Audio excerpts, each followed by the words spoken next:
Pari, c'est l'heure des Heian Pari, vidéo hebdomadaire où je vous parle de mes lectures passées, présentes et futures. Avant de parler de quoi que ce soit, de petites mises au point, la toute première, bienvenue aux tout nouveaux abonnés, parce que je ne peux plus vous envoyer des messages privés pour vous souhaiter la bienvenue chez moi, donc je vous le dis par cette vidéo, bienvenue, merci pour l'abonnement. J'adore.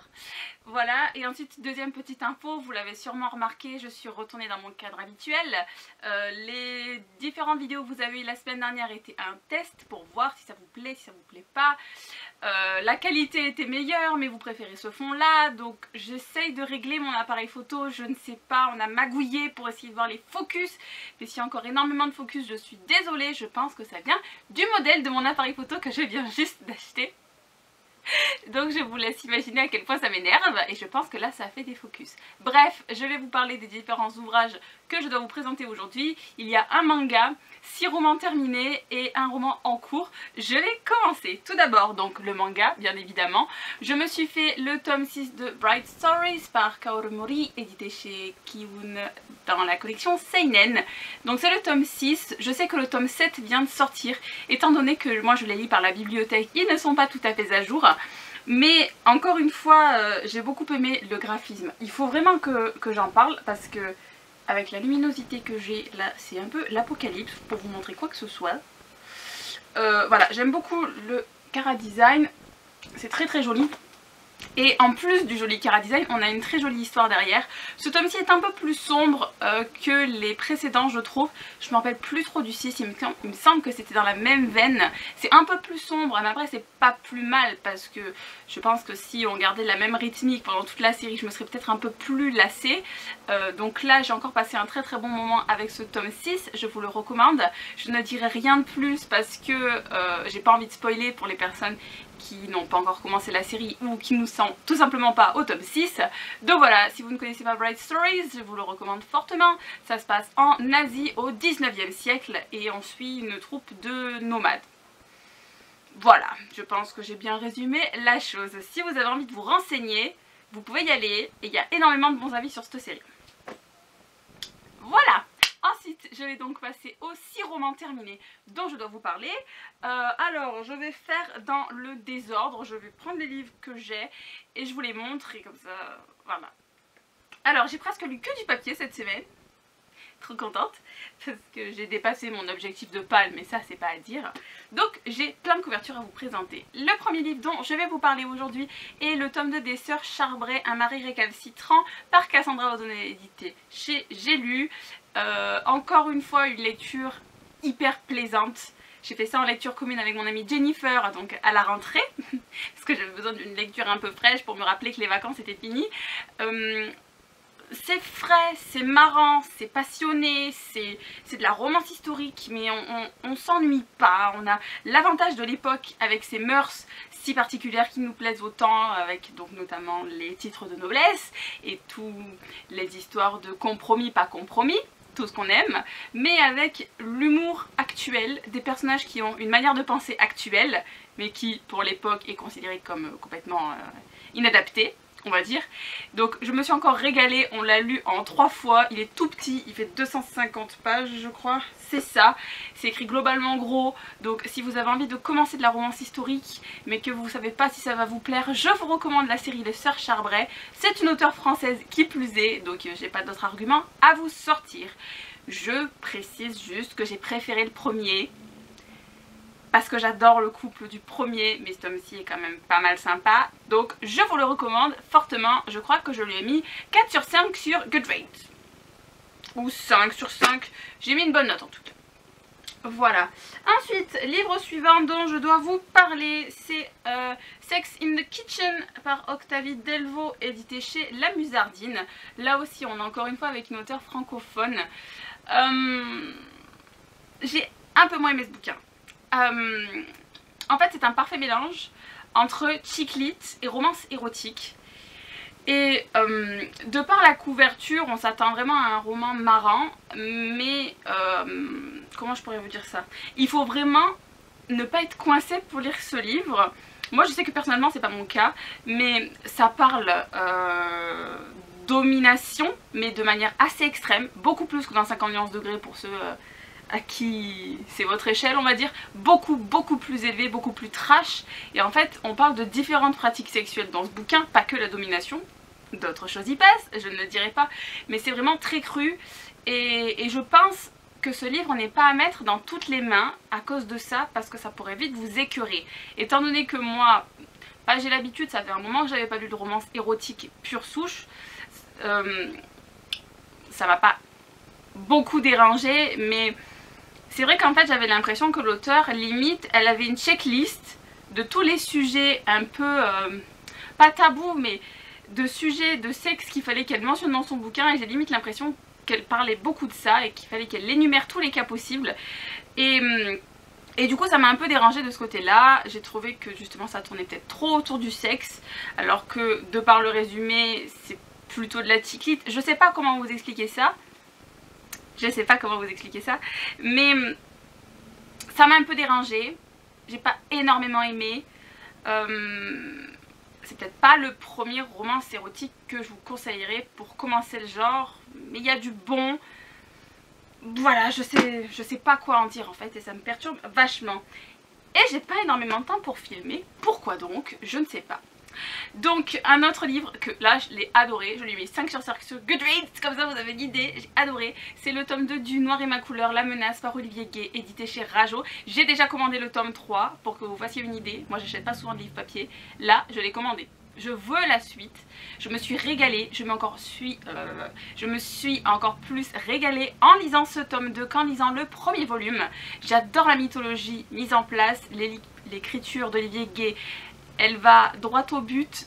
Il y a de la romance, il y a de l'action, il y a de la mythologie, mais tout ça est suffisamment dosé pour que ça vous en fasse une lecture addictive, prenante, pas du tout pompeuse. Et j'ai adoré tout simplement. Là j'ai vraiment en plus, vous voyez dans certains livres young adultes que je peux lire, j'ai l'impression que je me sens pas dans la tête d'un adolescent en fait. Et là je m'y sens parfaitement. Du coup, bon, franchement j'adore. Donc comme je vous disais, j'ai le tome 3 qui m'attend et qui est commandé et que vous verrez très vite. Et j'adore, tout simplement. Je tenais à vous remontrer la couverture, sauf qu'avec ma luminosité fâcheuse là, c'est pas très joli. Je la trouve magnifique. Là, de toutes les couvertures de la série, c'est ma préférée et elle est trop belle. La suite au prochain épisode. Ensuite, je vais vous présenter un livre en VO que vous avez vu dans mon In My Mailbox jeudi-ci, vous l'avez regardé. Donc c'est Price of a Kiss par Linda Cage en auto-édition que j'ai dévoré dès que je l'ai acheté. En fait il me donnait envie au Canada, je l'ai acheté au Canada, enfin pendant que j'étais au Canada. Et si vous voulez, j'étais comme ça. En le recevant, j'avais qu'une envie, c'était de le lire. Et j'ai vraiment passé un super moment avec. Il est très bien noté. Je l'ai très bien noté. Et il était super. L'héroïne est complètement farfelue. On a des dialogues complètement fous. C'est un new adulte, j'ai oublié de le préciser, parce que je suis dans ma phase new adulte en ce moment. On a des personnages un peu heurtés par la vie, forcément. Mais ils sont pas complètement désespérés de la... Enfin l'héroïne en tout cas n'est pas complètement désespérée de la vie. Et franchement je me suis régalée avec ce bouquin. Je sais pas quoi vous dire pour le lire en fait. Bon, pour ceux qui lisent en VO bien entendu, ceux qui lisent qu'en français je suis désolée, il n'est pas sorti.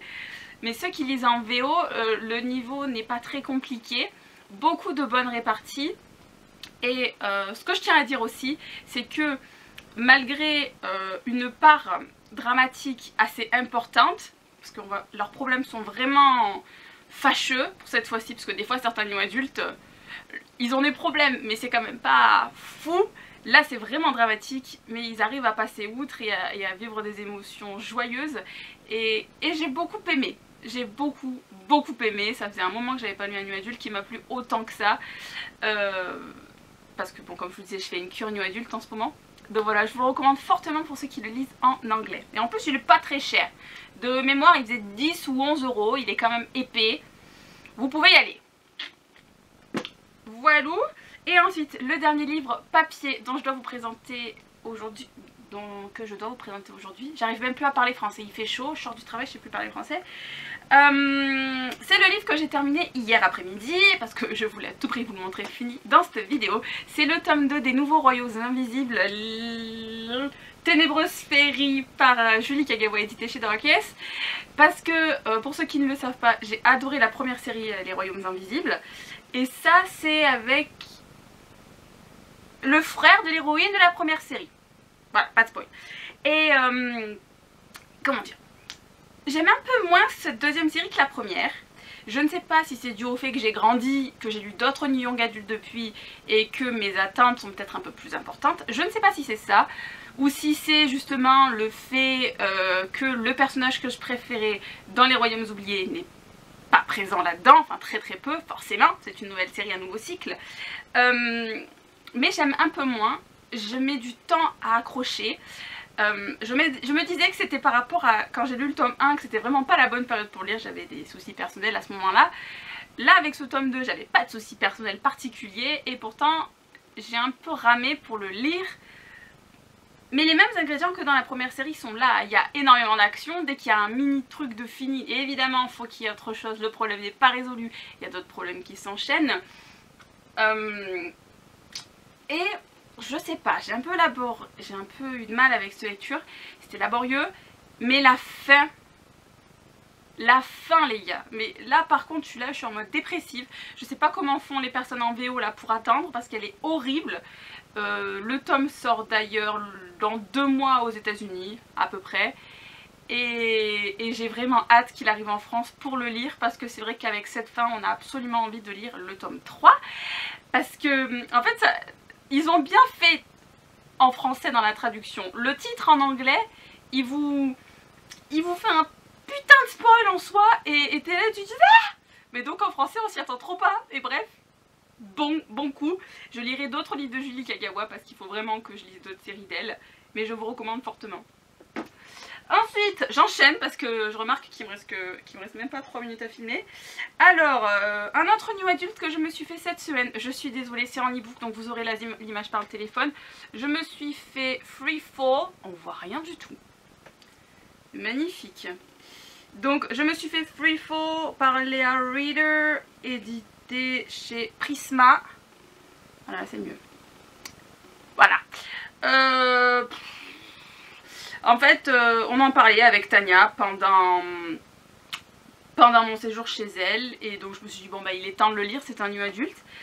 Et puis, je l'ai pas grandement apprécié. Je l'ai lu, c'était sympa, mais lui, il sera vraiment pas dans mon top 10 new adulte, ça c'est clair et net.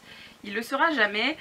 En fait, c'est une relation entre un prof et son élève, ça me donne pas du tout, parce que j'en ai lu un autre de Cora Carmack que j'ai bien aimé.